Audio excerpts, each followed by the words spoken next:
Boa noite, irmãos. Convido a todos a ficarem em pé e vamos abrir a palavra do Senhor no capítulo seguinte ao que o presbítero Raimundo leu, Evangelho de Lucas, capítulo 19. Nós vamos ler a porção do verso 1 ao verso 10.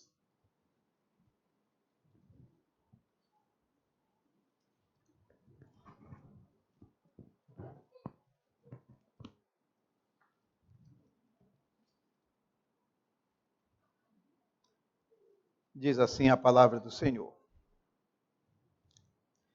Jesus, entrando em Jericó, atravessava a cidade. Eis que um homem chamado Zaqueu, maioral dos publicanos e rico, procurava ver quem era Jesus, mas não podia, por causa da multidão e por ser ele de pequena estatura. Então, correndo adiante, subiu a um sicômoro, a fim de vê-lo, porque ali havia de passar. Quando Jesus chegou àquele lugar, olhando para cima, disse-lhe: Zaqueu, desce depressa, pois me convém ficar hoje em tua casa. Ele desceu a toda pressa e o recebeu com alegria. Todos os que viram isto murmuravam, dizendo que ele se hospedara com homem pecador. Entre mentes, Zaqueu se levantou e disse ao Senhor: Senhor, resolvo dar aos pobres a metade dos meus bens, e se em alguma coisa tenho defraudado alguém, restituo 4 vezes mais. Então Jesus lhes disse: Hoje houve salvação nesta casa, pois que também este é filho de Abraão, porque o Filho do Homem veio buscar e salvar o perdido. Vamos orar? Muito obrigado, Senhor, pelo privilégio que temos de podermos abrir a Tua palavra. Muito obrigado pelo privilégio também de podermos louvar ao Senhor, entoar cânticos e hinos que bendigam o Teu santo nome. Obrigado pela vida dos irmãos, dessa comunhão preciosa que o Senhor nos concede. E neste momento que vamos falar e instruir acerca da Tua palavra, na plena convicção de que a Tua palavra, por ser a Tua palavra, ela nunca volta vazia,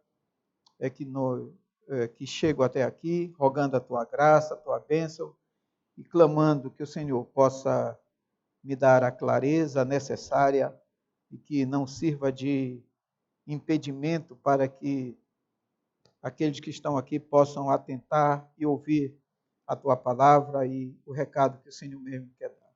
Abençoa a mim e a cada um dos irmãos aqui presentes.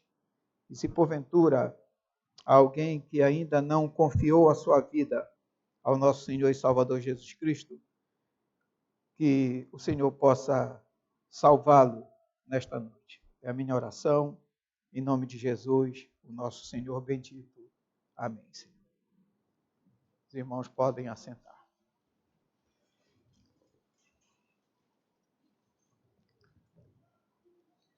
É quase que, antes de vir para cá, uma novidade estar pregando num dos evangelhos. Talvez pela condição de presbítero da igreja e sempre querer instruir os irmãos com relação a como proceder na vida cristã, como membros da igreja. Então, eu não lembro a última vez que eu pude pregar em um dos evangelhos. Mas é muita graça a gente poder ler os evangelhos de Cristo e poder, então, meditar com os irmãos. O que nós percebemos é que, em seu ministério terreno, Jesus ele gasta uma parte desse ministério instruindo os seus discípulos. Lá no capítulo 10 de Mateus, Jesus chama os discípulos e começa a instruí-los como eles deveriam proceder, como eles deviam caminhar junto com o mestre, mesmo depois que o mestre partisse. Uma outra parte, Jesus ele ensina as multidões, como no exuberante texto de Mateus, capítulo 5, 6 e 7, conhecido como o Sermão da Montanha, ou Sermão do Monte, no qual Jesus ali dá as características daqueles que deveriam servi-lo, dos servos do rei, também mostra como deveriam caminhar. Mas em grande parte dos evangelhos nós encontramos Jesus gastando parte do seu ministério ensinando de forma individual. São os encontros de Jesus individualmente com aqueles que ou se aproximam dele ou aqueles que Jesus vai ao seu encontro. Nós encontramos esses encontros individuais, João capítulo 12, quando Jesus então visita a casa de Marta e Maria. Nós encontramos em João capítulo 4, Jesus tendo um encontro magnífico com a mulher samaritana. Nós encontramos no capítulo anterior a esse que nós estamos a meditar agora, capítulo 18, Jesus tendo um encontro com o jovem rico. Em João capítulo 3, Jesus se encontra com Nicodemos. Aqui no mesmo capítulo, lido ainda agora há pouco, Jesus tem um encontro salvífico também com um cego de nascença, que estava a caminho, na beira do caminho, que Jesus estava trilhando em direção a Jericó. E vários outros encontros que nós encontramos nos evangelhos de Jesus com algumas pessoas. Normalmente, essas conversas, esses encontros individuais que Jesus tem, eles nos extraem verdades profundas, doutrinas básicas da fé cristã, ou outros ensinamentos, doutrinas como João capítulo 3, Nicodemos, doutrina do novo nascimento, a doutrina da necessidade do arrependimento, ou com a mulher samaritana, o ensino sobre a verdadeira água, a água da vida, a água viva, e muitos outros encontros. Hoje, eu quero compartilhar com os irmãos esse encontro particular de Jesus com Zaqueu. Talvez seja uma das histórias mais conhecidas das Escrituras. Eu, pelo menos, lembro que a minha lembrança é que me parece que foi a primeira história dos evangelhos que eu gravei, que eu aprendi. Eu lembro que, ainda criança, numa reunião de escola dominical, eu lembro que o primeiro hino que eu aprendi foi o hino 110A. Creio observar. Mas só eram 2 estrofes que nós aprendemos. Por ser criança, talvez. E parece que a primeira história, nessa mesma ocasião, eu lembro que a minha professora era uma prima minha, a história de Zaqueu foi relatada. E hoje a história de Zaqueu eu acho que é conhecida de quase todos, até mesmo daqueles que nunca leram as Escrituras Sagradas. Há pouco tempo atrás foi gravada uma música, eu não sei o intento inicial daquele que compôs a música, mas eu sei que essa música fez muito sucesso e varreu o Brasil, e inclusive foi gravada em diversas formas, em batidão e até mesmo em bailes de funk, foi cantada, de modo que acho que poucas pessoas não conhecem a história de Zaqueu. Mas eu creio que bem poucas pessoas conhecem a história de Zaqueu como deveria ser conhecida. Muitos conhecem como uma história qualquer, alguns tiram até alguma lição, mas a grande maioria conhece a história de Zaqueu de uma forma bem superficial. E eu me proponho nessa noite, com a graça de Deus, então, tirarmos algumas lições sobre esse texto sagrado. Então, eu vou fazer uma breve elucidação do texto e depois, então, espero que também uma breve aplicação. Geralmente, quando a gente está aqui na frente, a gente pensa que vai ser breve, né? E os irmãos, às vezes, se enganam também, mas eu espero que não seja tão longo, né? Mas depende da graça. Tá? O que nós encontramos aqui, nesse capítulo 9, Lucas narrando esse encontro com Zaqueu. Quando a gente vai ler um texto e pregar sobre esse texto, principalmente quem não foi chamado especificamente para o ministério da palavra, né, é muito comum, depois que você elabora aquilo que você pensa, você começar a ler outro e ver o que é que outras pessoas estão falando do texto. E, meus irmãos, quero dizer para vocês que o que se fala desse texto, de coisas que o texto não diz, é uma coisa absurda. O que você encontra de pregações alegóricas desse texto é uma coisa assim, de cada 10 que eu li mais ou menos isso, mais da metade eram apenas alegorias do texto. E eu ficava preocupado, porque você lê o texto e não consegue enxergar aquilo que essas pessoas enxergam. Ou você se sente, eu não estou entendendo o texto, ou então diz assim, o que é que eles estão olhando? Então, como é que eles encontraram essas coisas no texto, né? Ou essas lições no texto? E o que é interessante é que Lucas, ele narra esse encontro de Jesus com Zaqueu de uma forma sóbria, econômica e sem se preocupar com questões supérfluas, com os pormenores supérfluos. O texto é bem claro. Né? A lição do texto é bem clara. E eu queria elucidar o texto olhando, então, para os dois personagens que o texto apresenta. Primeiro olhando para Zaqueu e depois olhando para Jesus. Porque a multidão é como se fosse coadjuvante nessa história narrada por Zaqueu.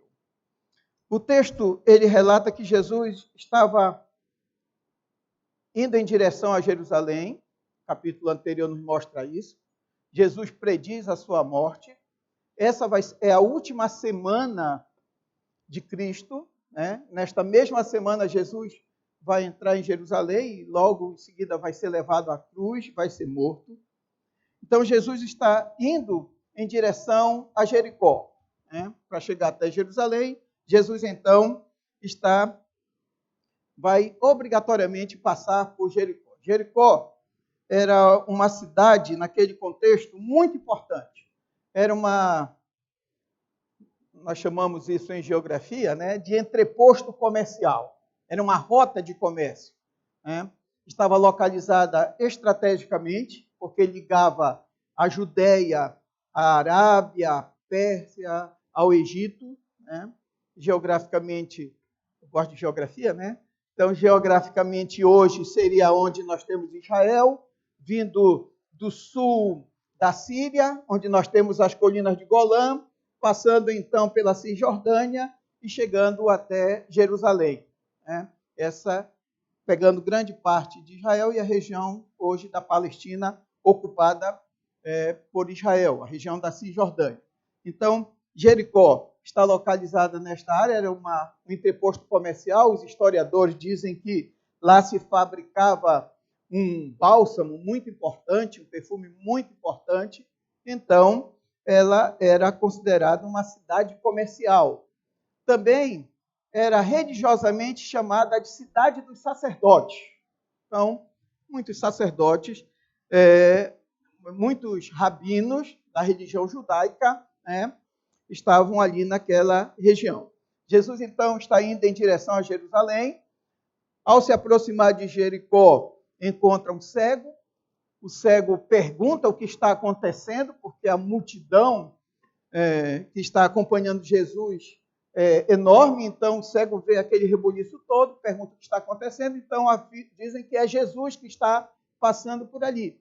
E então, o cego começa a clamar: Filho de Davi, tem misericórdia de mim. Jesus se aproxima dele, pergunta o que é que ele quer, como os irmãos leram anteriormente.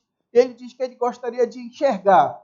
E Jesus, então, faz com que aquele cego venha enxergar, e todos aqueles que viram aquilo, que estavam às proximidades, diz o final do capítulo 18, diz que eles começaram então a dar louvores a Deus. Aí Jesus entra em Jericó. Não há intenção de Jesus de fixar-se em Jericó, ele está indo em direção a Jerusalém. e aquela multidão está ao seu redor, e surge então Zaqueu, o primeiro personagem que eu queria que nós pensássemos nessa noite. Surge Zaqueu. Zaqueu vê aquele alvoroço todo, e ele então resolve ver quem está passando ali, ver que Jesus está passando ali. Por certo, a fama de Jesus já era muito grande. Por certo, todos ali conheciam os milagres de Jesus, que Jesus vinha fazendo. E agora, muito mais ainda, porque próximo a Jericó, Jesus faz o grande milagre de curar um cego. E diz o texto que, entrando Jesus em Jericó, Jesus estava atravessando a cidade e eis que um homem chamado Zaqueu surge na narrativa de Lucas. E Lucas vai identificar aqui 4 características de Zaqueu, que eu queria que nós pensássemos. 4 características de Zaqueu. A primeira, Lucas diz que Zaqueu era o maioral dos publicanos, ou seja, Zaqueu era um publicano. O que era um publicano? Um publicano era alguém que cobrava impostos para o Império Romano. Toda a região da Palestina estava subjugada pelo Império Romano. Então, Zaqueu é um dos coletores de impostos. Geralmente, os coletores eles caminhavam de província em província. Então, basicamente, aquela região toda ali conhecia Zaqueu. Até porque, como ele era um maioral, indica o texto que ele era o chefe dos publicanos. Então, os coletores caminhavam de província em província, de cidade em cidade, recolhendo impostos nas casas e recolhendo nos comércios. Mas o que era um publicano, além de ser esse coletor de impostos?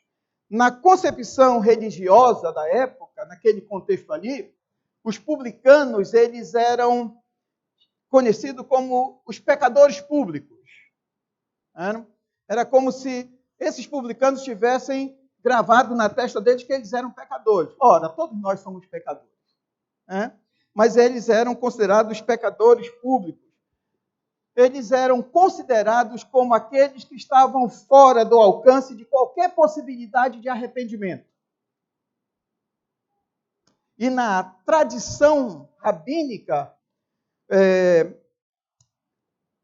diz que desses publicanos, ninguém deveria nem aceitar esmolas.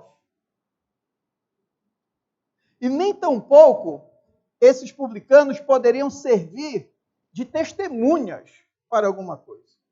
Então vejam a situação deles. De acordo com os evangelhos, então, em Lucas, capítulo anterior, nós temos aqui em Lucas 18, de 9 a 14, nós temos aqui na parábola do fariseu e do publicano, Jesus, e contextualizando a situação dos publicanos, era como eles eram da mesma categoria dos ladrões, prostitutas, adúlteros, assassinos. Essa era a categoria, era como eles eram vistos, semelhante a esses. Olha o que nós temos na parábola aqui. Propôs também Jesus esta parábola a alguns que confiavam em si mesmos, por se considerarem justos e desprezavam os outros. 2 homens subiram ao templo com o propósito de orar, um fariseu e o outro publicano. O fariseu, posto em pé, orava de si para si mesmo desta forma: ó Deus, graças te dou, porque não sou como os demais homens. Olha como esse fariseu coloca o publicano aqui: não sou como os demais homens, que são roubadores, injustos e adúlteros, nem ainda como este publicano. Ou seja, o publicano ele é colocado na mesma condição das prostitutas, dos adúlteros, dos injustos, dos roubadores, de acordo com a parábola contada pelo Senhor Jesus. Em Lucas, capítulo 3, lá no início do Evangelho de Lucas, capítulo 3, versículo 13,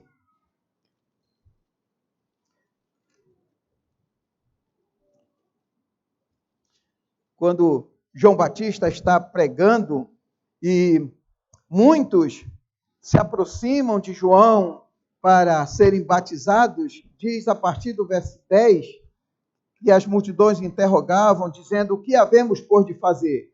Respondeu-lhes: quem tiver 2 túnicas, reparta com quem não tem, e quem tiver comida, faça o mesmo. Foram também até João, foram também publicanos para serem batizados, e perguntaram-lhe: mestre, que havemos de fazer? Respondeu-lhes João: não cobreis mais do que o estipulado. Ou seja, os publicanos eram considerados desonestos, né? A maioria era desonesta, tanto é que essa é a advertência de João, né? Não cobreis mais do que o estipulado. Então, meus irmãos, os publicanos eram essa categoria, né, que nós encontramos aqui nas Escrituras Sagradas. Mas a boa vida deles, vamos dizer assim, fazia com que eles fossem, a boa vida no sentido da profissão que eles exerciam, fazia com que eles fossem odiados pelos seus próprios patrícios, pelos judeus. Marcos 2,16 diz que os escribas dos fariseus, vendo Jesus comer em companhia dos pecadores e publicanos, perguntavam aos discípulos deles: por que come, bebe com publicanos e pecadores? Então, esta era a situação, né? Deixando bem claro que era um publicano, era um coletor de impostos, era alguém que era considerado um traidor, era alguém que extorquia dos seus patrícios, era alguém que enriquecia de uma forma ilícita. E aqui vem, então, a segunda característica que Lucas menciona acerca de Zaqueu. Lucas diz que Zaqueu, além de ser o maioral dos publicanos, Lucas diz que ele é rico. Qual é o problema? Qual é o problema de ser rico? Vamos pensar assim. Quantas pessoas na história da igreja foram ricos e foram abençoadores do povo de Deus? Quantos investiram suas riquezas em missões? Nós sabemos. Mas a Bíblia, ela é rica em nos exortar com relação à riqueza. No evangelicalismo moderno, vamos dizer assim, riqueza é sinônimo de prosperidade, né? Não apenas prosperidade financeira, mas para muitos é prosperidade, inclusive espiritual. Em algumas igrejas, se mede o grau de espiritualidade de alguns membros pelo dinheiro que possuem, pelas riquezas que possuem. Eu queria que os irmãos acompanhassem alguns textos bíblicos que eu selecionei para nos advertir com relação à situação de Zaqueu sendo um homem rico. Deuteronômio 8:18. Não digas, pois, no teu coração: a minha força e o poder do meu braço me adquiriram estas riquezas. Antes, te lembrarás do Senhor teu Deus, porque é Ele o que te dá força para adquirir riquezas, para confirmar a sua aliança, que sob juramento prometeu a teus pais, como hoje se vê. Jeremias 9:23 e 24. Assim diz o Senhor: não se glorie o sábio na sua sabedoria, nem o forte na sua força, nem o rico nas suas riquezas. Mas o que se gloriar, glorie-se nisto, em me conhecer e saber que eu sou o Senhor, e faço misericórdia, juízo e justiça na terra, porque destas coisas me agrado, diz o Senhor. Lucas 12:15. Então Jesus lhe recomendou: tende cuidado e guardai-vos de toda e qualquer avareza, porque a vida de um homem não consiste na abundância dos bens que ele possui. Mateus 6:24. Advertência de Jesus lá no Sermão do Monte. Ninguém pode servir a dois senhores, porque ou há de aborrecer-se de um e amar o outro, ou se devotará a um e desprezará ao outro. Não podeis servir a Deus e às riquezas. 1 Timóteo 6, 9 e 10. Ora, os que querem ficar ricos caem em tentação e cilada, e em muitas concupiscências insensatas e perniciosas, as quais afogam os homens na ruína e perdição. Porque o amor do dinheiro é raiz de todos os males, e alguns nessa cobiça se desviaram da fé e a si mesmos se atormentaram com muitas dores. Lucas 12, 33 e 34. Vendei os vossos bens e dai esmola. Fazei para vós outros bolsas que não desgastem, tesouro inextinguível nos céus, onde não chega o ladrão, nem a traça consome. Porque onde está o vosso tesouro, aí estará também o vosso coração. E Salomão, um homem mais sábio, um homem que teve maior deleite nos prazeres dessa vida e um homem riquíssimo. O que é que ele nos exorta? Eclesiastes 5, 10 a 20, um texto um pouco mais longo. Diz assim: quem ama o dinheiro, jamais dele se farta. E quem ama a abundância, nunca se farta da renda. Também isto é vaidade. Onde os bens se multiplicam, também se multiplicam os que deles comem. Que mais proveito, pois, têm os seus donos do que os verem com seus olhos? Doce é o sono do trabalhador, quer coma pouco, quer muito, mas a fartura do rico não o deixa dormir. Grave mal vi debaixo do sol, as riquezas que seus donos guardam para o próprio dano. E se tais riquezas se perdem por qualquer má ventura, ao filho que gerou, nada lhe fica na mão. Como saiu do ventre de sua mãe, assim nu voltará, indo-se como veio. E do seu trabalho nada poderá levar consigo. Também isto é grave mal. Precisamente como veio, assim ele vai. E que proveito lhe vem de haver trabalhado para o vento? Nas trevas comeu em todos os seus dias com muito enfado, com enfermidades e indignação. Eis o que eu vi. Boa e bela coisa é comer e beber e gozar cada um do bem de todo o seu trabalho, com que se afadigou debaixo do sol, durante poucos dias da vida que Deus lhe deu, porque esta é a sua porção. Quanto ao homem a quem Deus conferiu riquezas e bens e lhe deu poder para deles comer e receber a sua porção e gozar do seu trabalho, isto é dom de Deus, porque não se lembrará muito dos dias da sua vida, porquanto Deus lhe enche o coração de alegria.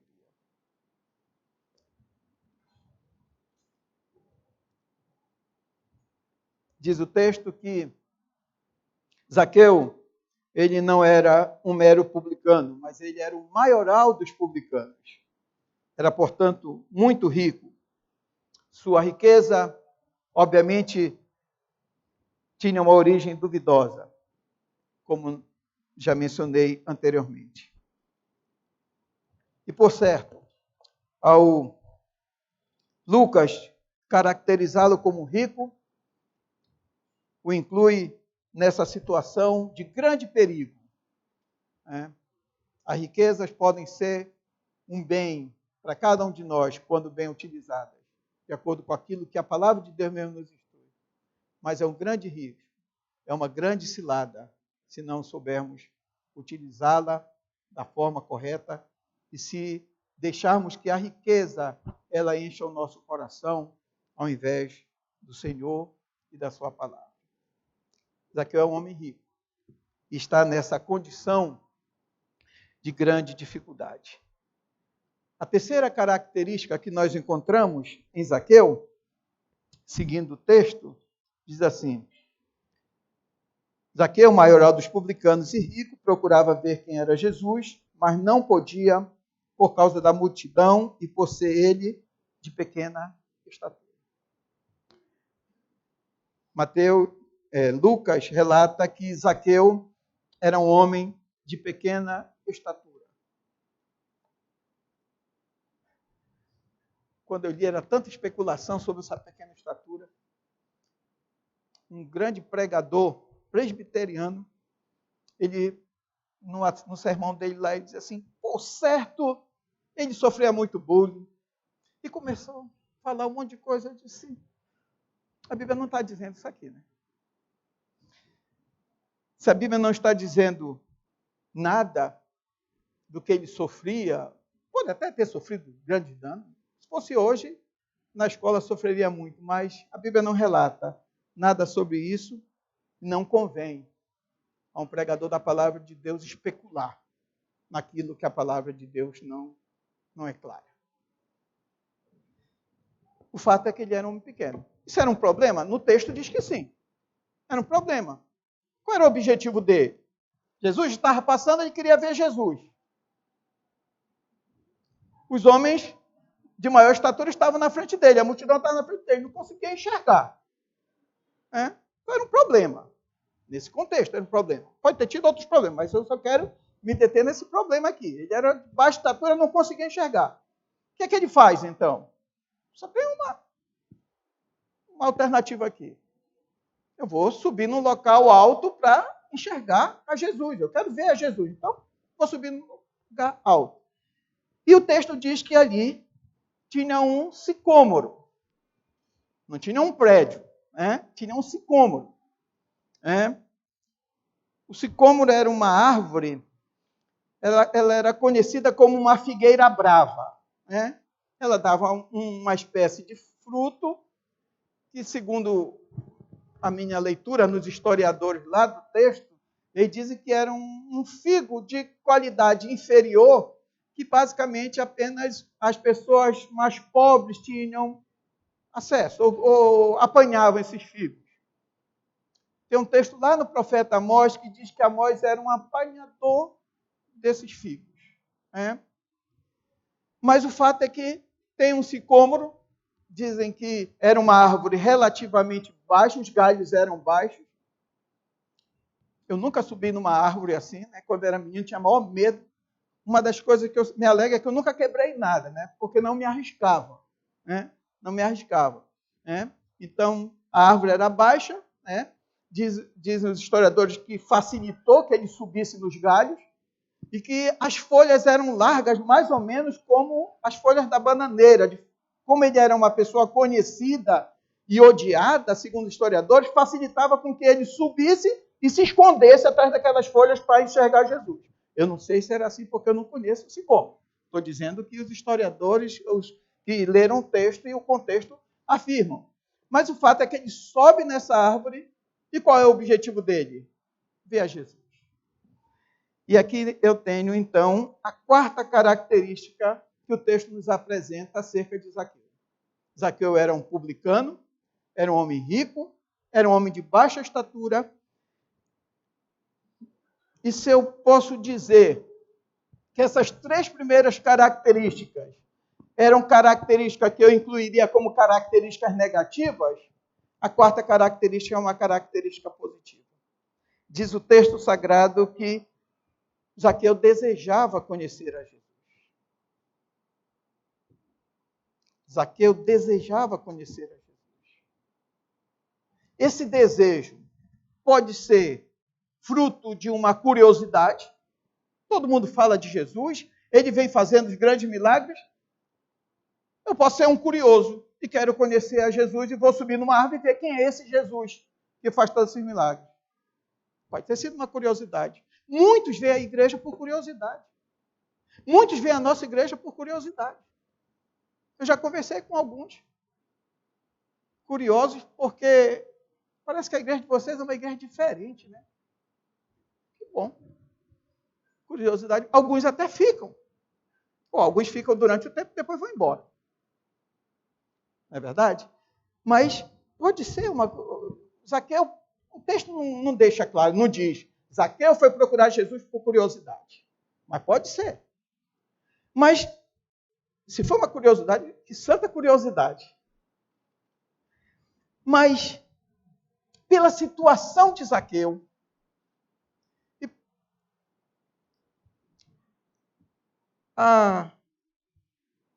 os danos que ele mesmo tinha trazido para a sua vida, podemos também olhar para Zaqueu aqui como alguém que era um homem infeliz, necessitado, insatisfeito, perdido, um homem incompleto. Não é difícil nós subentendermos pelo texto que essa era a situação de Zaqueu. Porque Zaqueu era perdido. O texto termina justamente Jesus dizendo que ele veio salvar o perdido. E se no texto ele vem salvar Zaqueu, Zaqueu era um homem perdido. E esse homem perdido, ele tem esse anseio de conhecer a Jesus. Esse desejo, ele desejava conhecer a Cristo. Obviamente, nesse desejo de conhecer a Cristo, ele vai enfrentar alguns obstáculos, como qualquer um de nós, ao longo da nossa vida. Por querermos conhecer mais a Cristo, vamos encontrar obstáculos. A nossa própria natureza, que teima em gritar contra aquilo que o Espírito Santo quer fazer nas nossas vidas. O mundo, com as suas luzes acesas o tempo inteiro, querendo fazer com que os nossos olhos vislumbrem essas luzes. O próprio diabo, o inimigo das nossas almas, também, sussurrando no nosso ouvido tantas vezes que não precisa ler a Bíblia, que não precisa orar, que não precisa ir constantemente à igreja, que não precisa estar na presença dos irmãos. São obstáculos que todos nós que queremos servir e conhecer cada vez mais a Cristo, temos nas nossas vidas. Zaqueu tinha alguns obstáculos.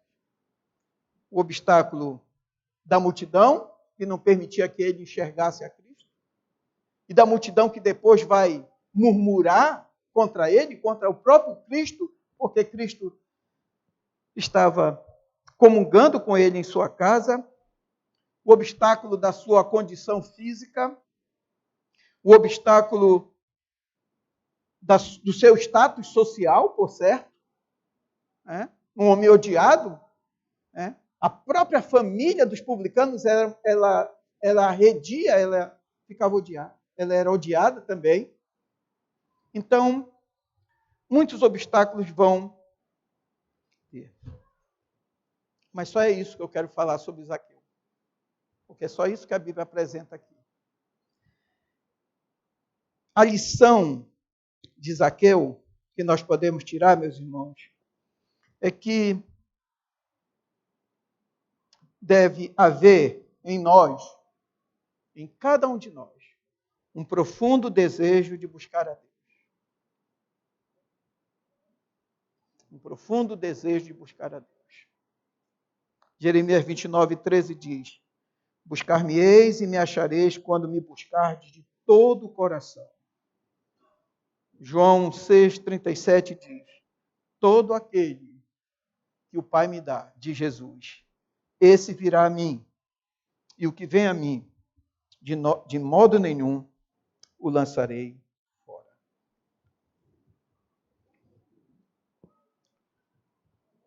O outro personagem é o nosso Senhor Jesus Cristo.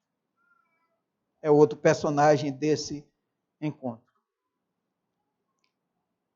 E para mim é fácil falar de Zaqueu, mas é difícil falar de Jesus. Porque tanta coisa, como é que você vai extrair alguma coisa? O que nós podemos extrair desse texto acerca de Jesus? Algumas das características de Jesus que podemos extrair desse texto. A primeira, a abnegação de Cristo. A abnegação de Cristo. Os irmãos já sabem que um dos meus cânticos prediletos do nosso livro de cânticos é o 24. E no 24, ele relata essa abnegação de Cristo. Diz assim: deve existir dentro de nós o sentimento que houve também em Jesus, que sendo ele em forma de Deus, não exigiu, nem mesmo falou dos seus direitos que tinha como Deus, mas pôs de lado o seu poder. Não significa dizer que Jesus deixou de ter o poder. Jesus foi 100% homem, mas 100% Deus. Não me perguntem como explicar isso daí. Mas Deus era 100% homem encarnado, mas 100% Deus. E o cântico diz: mas por de lado o seu poder e sua glória, obedeceu e se humilhou. E foi assim até a sua triste morte, morte de cruz para nos salvar. A abnegação de Cristo aqui é porque Jesus está determinado a cumprir a ordem do Pai. Jesus está indo em direção a quem? Não, Jesus não está indo em direção ao cego, apesar de saber que o cego estaria lá.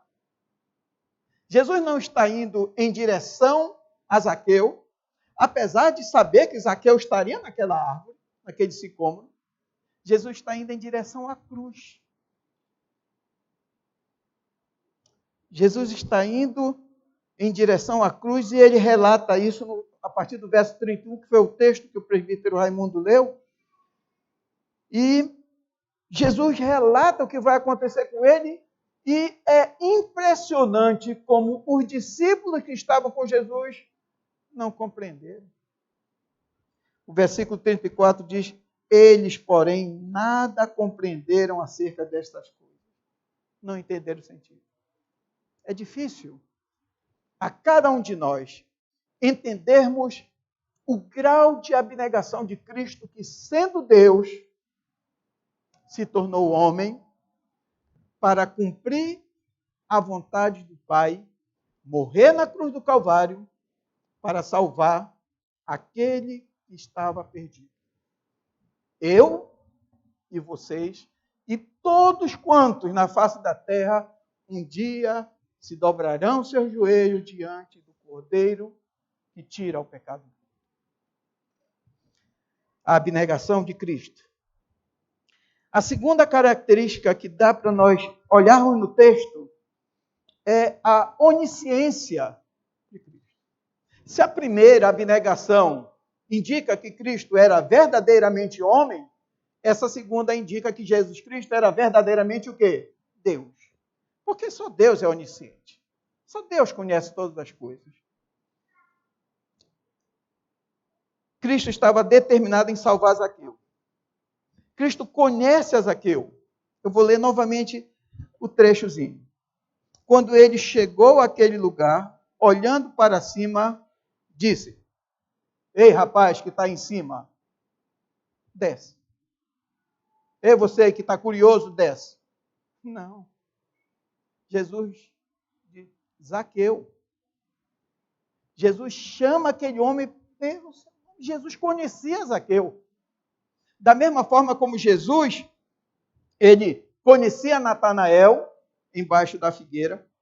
Da mesma forma como Jesus conhecia a vida daquela mulher samaritana que ele se encontrou lá no João capítulo 4.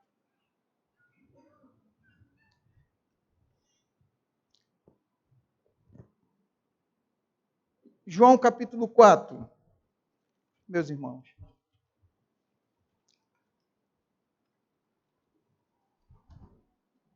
Verso 16.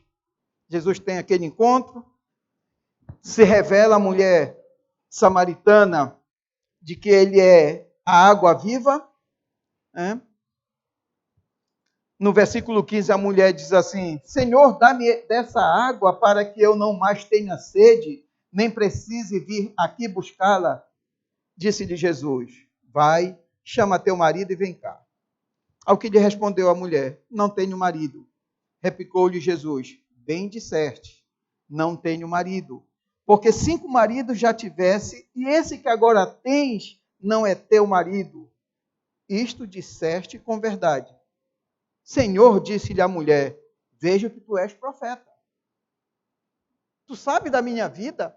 Tu sabe de tudo que acontece? Tu só pode ser um profeta. Ela vai relatar o que tinha acontecido com ela. E o que é que ela diz? Versículo 29. Versículo 28. Quanto a mulher deixou o seu cântaro, foi à cidade e disse àqueles homens: Vinde comigo e vede um homem que me disse tudo quanto tenho feito. Será porventura este o Cristo?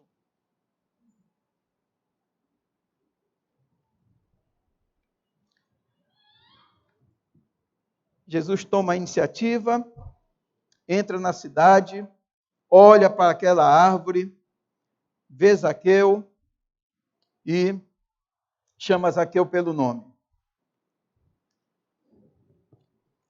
Alguns estudiosos do texto dizem que Zaqueu desce depressa porque Jesus tinha chamado ele pelo nome. Pelo seu primeiro nome. Que provavelmente não era nenhum nome comentado, porque Zaqueu significa o justo, o puro. Mas a vida de Zaqueu era totalmente diferente disso. Jesus chama Zaqueu de o justo. Como pode um publicano, um ladrão, um traidor ser chamado de Zaqueu pelo Cristo, Filho de Deus?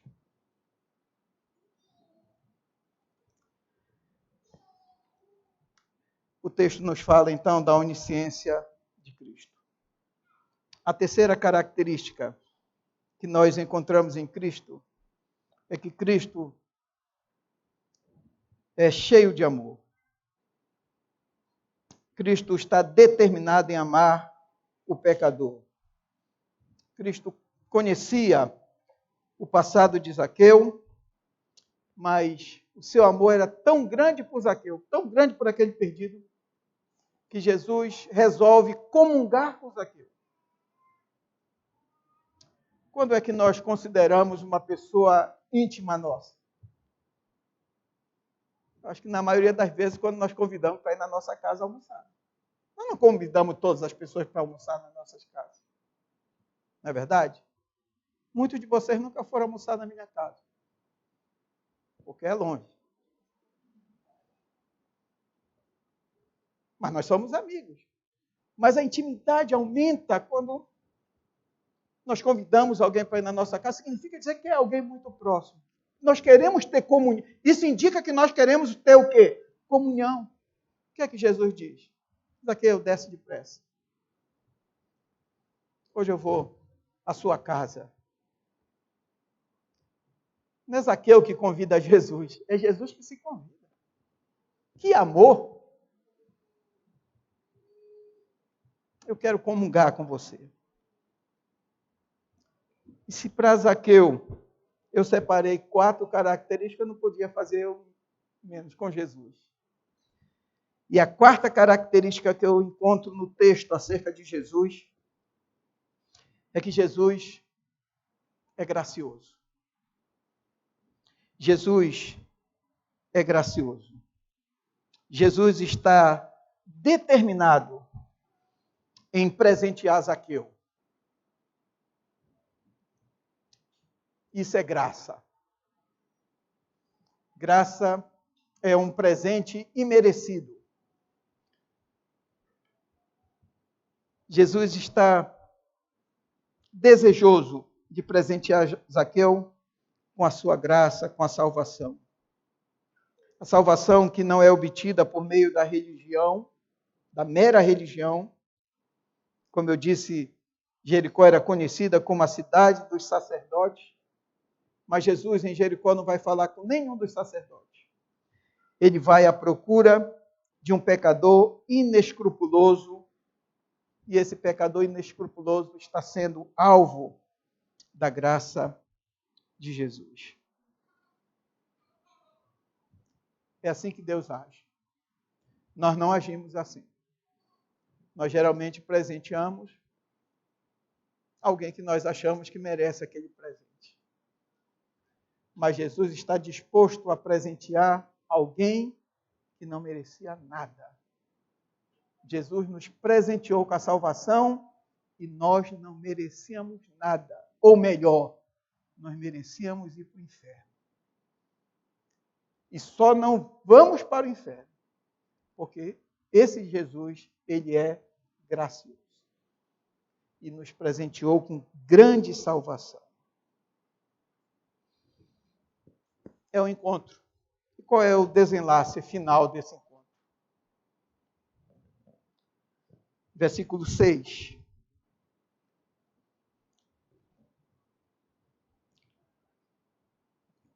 Versículo 5, Jesus manda que Zaqueu desça depressa. Versículo 6. Ele desceu a toda pressa e o recebeu com alegria.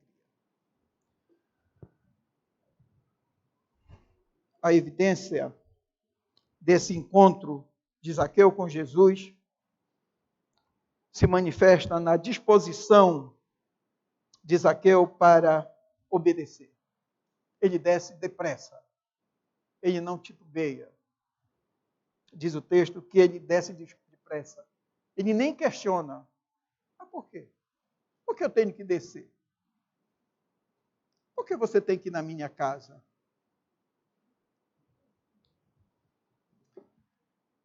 Mas não apenas isso. O desfecho desse encontro faz com que a vida de Zaqueu seja transformada.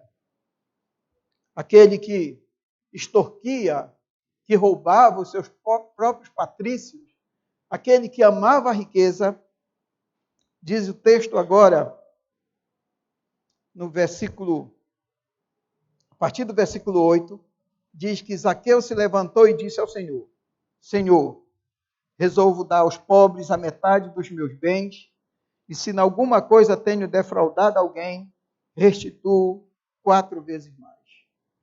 Eu não quero me prender nas questões aritméticas daqui.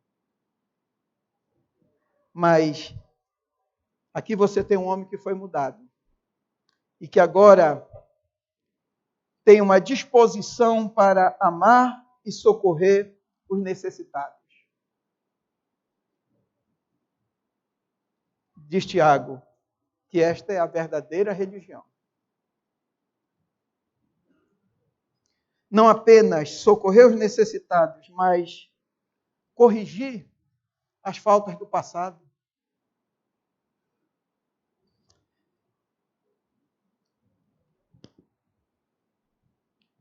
Esse é o texto bíblico. Esta é a elucidação do texto bíblico.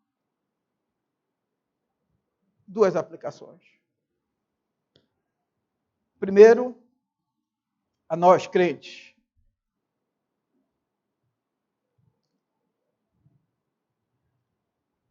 O que mudou em nossa vida depois do nosso encontro com o Senhor?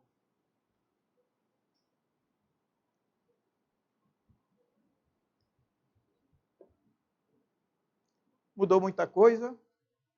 Ou melhor, mudou tudo? Não significa que o Célio vai deixar de gostar de futebol. Continua gostando. Mas o Célio não vai mais para o campo no domingo, no dia do Senhor. O Célio pode se emocionar com uma vitória do seu time ou da seleção. Mas o mesmo Célio deve se emocionar em dobro quando lê as Escrituras, quando ouve falar de Cristo. Não mudou nada. Eu continuei a mesma pessoa.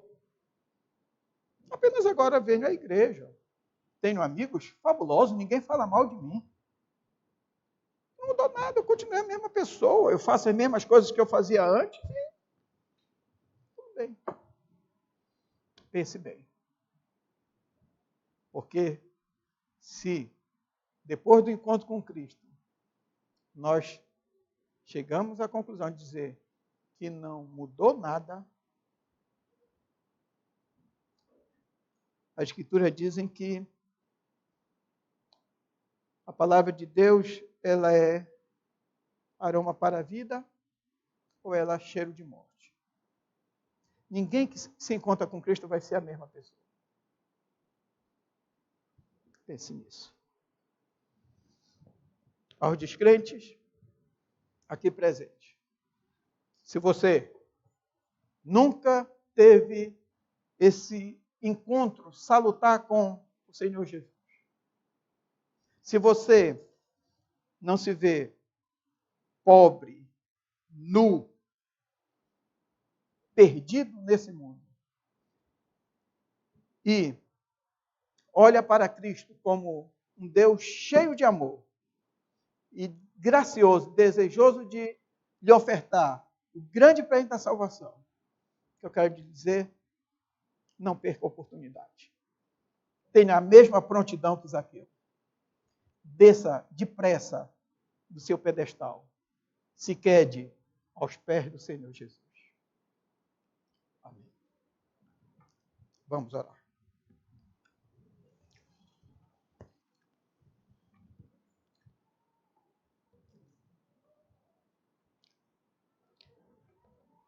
Nós te agradecemos, Senhor nosso Deus, pela tua imensa bondade em ter enviado o teu Filho, o nosso Senhor e Salvador Jesus Cristo, para nos resgatar do império das trevas, para transformar as nossas vidas e para nos fazer amar mais a Ti, amar a Tua obra, amar a igreja, amar os crentes.